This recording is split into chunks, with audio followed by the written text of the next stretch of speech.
Fala galera do Vascão, bora reagir a mais um vídeo aqui do SBT Sport Rio, trazendo as últimas, analisando a situação do Vasco que está nesse momento na zona de rebaixamento, porque o Santos patrolou o Juventude ontem, né galera? A situação do Vasco não é das melhores, o Vasco tem 2 jogos, confrontos direto aí, e vai precisar vencer esses 2 jogos para se afastar um pouco, pelo menos sair da zona de rebaixamento, que já é uma situação bem caótica. A chance do Vasco cair esse ano, ela aumentou muito, porque não tem jogadores bons, né? Não dá para falar que o time é bom, que o elenco é bom, que a culpa é do Diniz.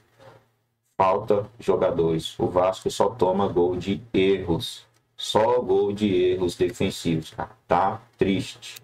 Bom, chegou a hora de a gente falar pra ele que o Vasco tá na zona do rebaixamento. Hora do entretenimento, Fernandinha Maia? Não, e detalhe, ó. Olha o que ele teve escondeu. Gente aí nos bastidores falando, tudo normal agora, tudo normal agora. Ah, é? Não fui eu. Olha Não foi ela. Deixa eu mostrar o que ele tá escondendo aqui, ó. A água? O Vasco faz isso com ele. Olha o que tá escondido aqui. Ai, Pedrosa. O que aconteceu ontem, gente? O Vasco entrou na zona de rebaixamento. Por quê? Porque o Santos venceu o Juventude. O treinador do Santos falou: acho que esse Tiquinho Soares joga um pouquinho de bola, eu vou usar ele como titular. Meu Deus do céu, que coisa, não é? Muito bem, olha aí, gente. Aí o time do Vasco, o Santos ganhou do Juventude, sofreu muito ali no segundo tempo, um pouquinho, né? Mas conseguiu vencer. E aí o Vasco é o primeiro time do Z4, da zona do rebaixamento, tem 15 pontos. E tem também a atenção agora voltada por quê? Porque também está na Copa do Brasil. A gente vai ver reportagem falando dessa situação toda do Vasco. E na volta... Vai, roda o VT. Um lugar que o vascaíno não quer ficar. O Vasco entrou na zona de rebaixamento após o Santos vencer o Juventude. Essa é a segunda vez esse ano que o time ocupa as últimas posições da tabela. A primeira foi no final da 8ª rodada, quando a equipe perdeu para o Vitória em Salvador. Desde que voltou à elite do futebol, o time da Colina vem sendo assombrado com o Z4. Nas últimas 3 temporadas, em algum momento, o Vasco esteve na zona da degola e precisou sair. Depois da pausa do Mundial, o Cruz Maltino ainda não venceu. São 7 derrotas e ainda teve a eliminação na Sul-Americana. Além disso, o time tomou gol em 6 desses jogos. As falhas individuais também têm sido um ponto que Fernando Diniz precisa trabalhar. A equipe é a que mais sofreu com essas falhas no Campeonato Brasileiro. E se falar de times que Diniz comandou, esse é o segundo pior jejum de vitórias do treinador. O Vasco tem 2 jogos a menos na competição, contra o Juventude e o Bahia. Mas essa semana a equipe terá que ter foco ainda na Copa do Brasil. O time empatou com o CSA fora de casa. Uma vitória simples classifica o Gigante da Colina para a próxima fase e para trazer dias mais tranquilos ao clube. Ih, Venê! Boa edição, hein? Ele voltou, Pedrosa. Eu quero saber o seguinte. Pedrinho, cadê o zagueiro, Pedrinho? Cadê o zagueiro? Porque assim, é chato ficar voltando nessa tecla, mas no início do campeonato, você disse que o Vasco tinha um elenco top 8 do Brasil. E a gente debateu isso aqui e eu falei, top 8 não é, mas é um top 12, é um top 13, que quem sabe se encaixar pode brigar pelas posições ali entre os 10 e tudo mais. O Vasco hoje é o 17º colocado do Campeonato Brasileiro e digo mais, a situação só não é mais precária porque a sorte, entre aspas, do Vasco é que tem muito time no mesmo bolo. Tem muito time do mesmo nível. Muito time que se defende mal, muito time que comete os erros grotescos que o Vasco comete também. O Grêmio, o Fortaleza, o Santos, que ontem poderia ter tomado a virada do Juventude no começo do segundo tempo. E, obviamente, tem um grande craque. Mas, para mim, o grande destaque do jogo de ontem foi o goleiro Brazão, que defendeu horrores novamente com a camisa do Santos.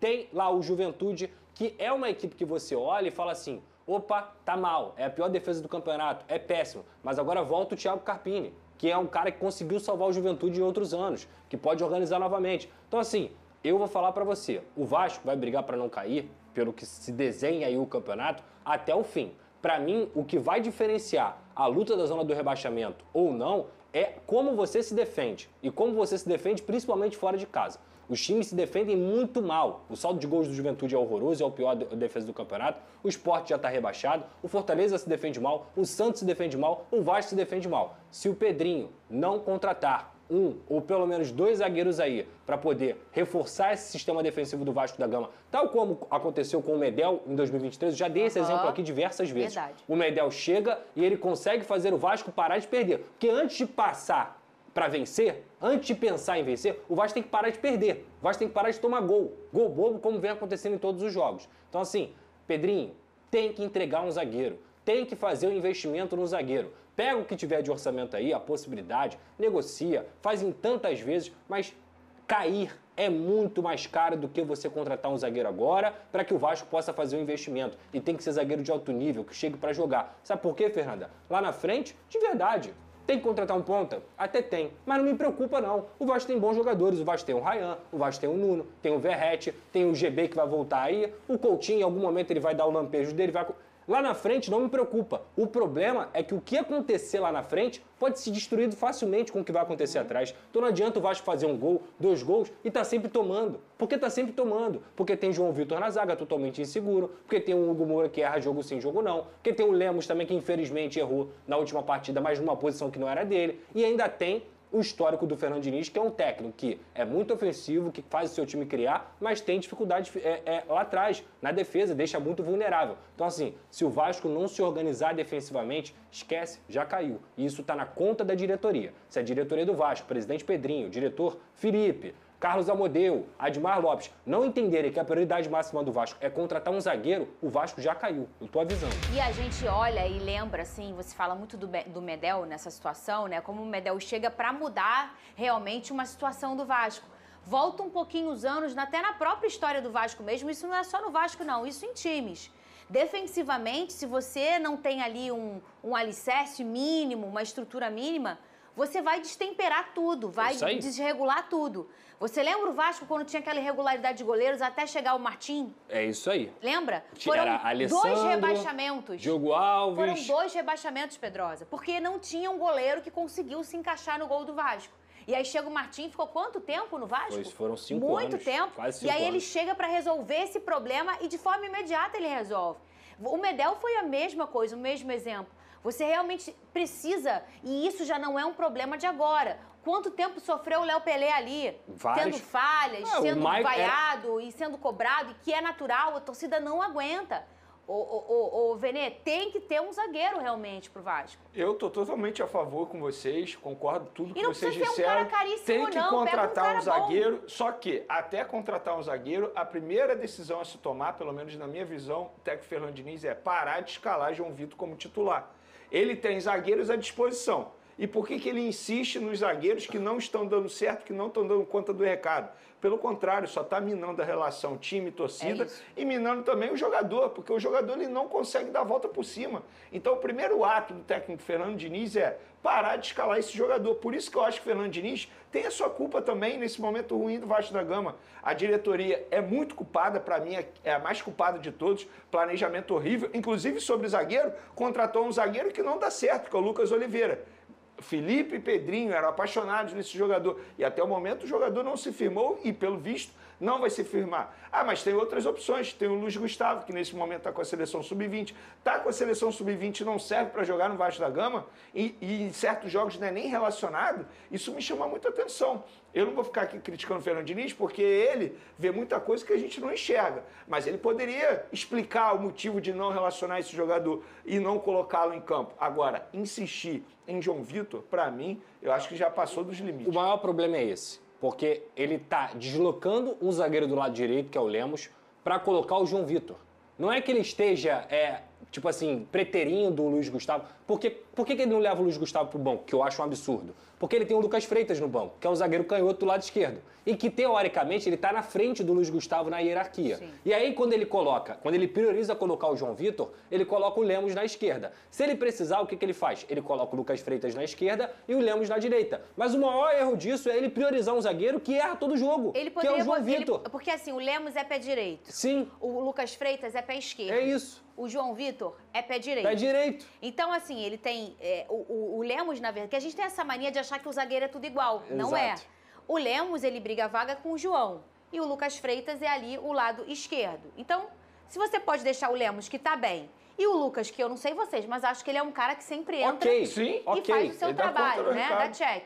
Você pode deixar essa dupla de zaga, por que tem que colocar e arrastar todo mundo, Porque pegar ele é o cara teimoso. que tá bem do lado direito, botar do lado esquerdo, pra ele é conseguir teimoso. botar o João Vitor Então do lado você direito? concorda que ele também tem culpa no cartório? Claro que ele tem culpa. Porque, assim, eu fiz uma publicação depois do jogo do Vasco, criticando o Fernando Diniz, e muitos torcedores do Vasco reclamaram, falando assim, ele A não tem questão culpa. é- A culpa é da diretoria. Não, a culpa é da diretoria e do Fernando Diniz A também. questão é, ele tem teimosias que irritam o torcedor do Vasco. Como, repito, essa insistência no João Vitor, a saída do Luiz Gustavo do time de uma forma totalmente inexplicável, cara, é bizarra, porque o Luiz Gustavo, em todos os jogos que ele fez, ele foi bem. Ele foi bem, inclusive, saindo com a bola. Melhor até do que quando ele coloca o Hugo Moura como zagueiro, entendeu? Então, isso é uma coisa que irrita o torcedor.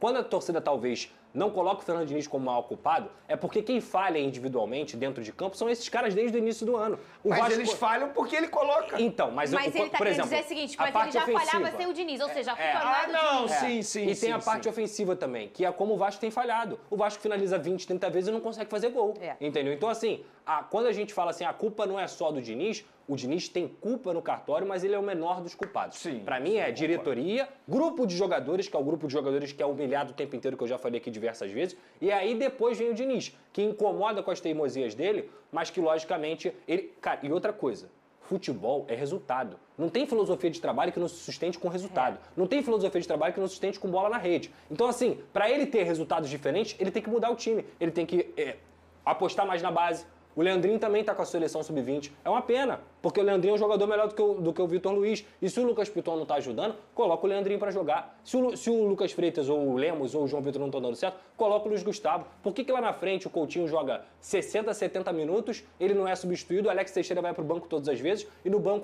na base o Vasco tem o Lucas Zucarelli, que é um E na garoto muito lateral bom de direita bola. ele bota o Pumito ao invés de colocar o Paulinho, que é bom Assim, jogador. cara, se ele não entender que nesse momento, além da diretoria ter que entregar reforços, reforçar com a base, que sempre salvou o Vasco, vai ser o mais importante, esquece, o Vasco tá fadado ao fracasso.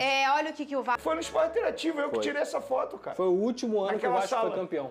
Ai, Carioca. gente, olha viu o que o Vasco fez com ele, Alex? Foi, pô, eu lembro desse dia, Põe na Pedro. tela, olha aí. Era a gente. sala da Champions. Põe na Isso, pô. tela. Inverteu a cabeça dele. Agora ele tem cabelo. Foi quando a gente começou a fazer gravação de vídeo Foi. pra rede Bota social. aí. Cadê a tela? Tem um... É isso aí, galera. Como diz o Pedrosa, né? Se o Vasco não mudar a sua zaga, se o Vasco não tiver uma mudança drástica, o Vasco já está rebaixado, né? A situação do Vasco é muito complicada. Vamos dar uma olhada aqui na tabela de classificação, projeções, para a gente ver aonde o Vasco pode chegar, que jogo o Vasco pode vencer, para ver se ele consegue fazer aí a pontuação necessária para escapar do rebaixamento, né? Nesse momento, o Vasco precisa de 30 pontos. 30 pontos são 10 vitórias, né? 10 vitórias. O Vasco tem 16 jogos, são 38. Olha, sair da escola eu era o melhor aluno de matemática, mas hoje eu já tenho que fazer as coisas na calculadora, hein? Menos 16, são 22 partidas. O Vasco precisa vencer metade dessas partidas, cara. Isso aqui vai ser difícil para um time líder, né? Na verdade, não precisa vencer também tudo, né? O Vasco precisa empatar algumas partidas. Vamos lá, se o Vasco vence 7 partidas, 7 vezes 3, 21. Ele precisaria de mais 9 pontos. Cara, seria 9 empates, né? Aí é embaçado também, é difícil. Aí é difícil, né? 9 empates. Vence 7. 21, precisa de 30 pontos. É difícil também, né? O negócio mesmo é vencer aí umas 9, empatar 3. 9 vitórias e 3 empates livraria o Vasco do rebaixamento. O Vasco está na zona de rebaixamento, mas obviamente ele tem 2 jogos a menos que o Vitória, tem um jogo a menos que o Santos, né, que está ali acima do Vasco com 18 pontos. O Vasco nesse momento tem 15 pontos.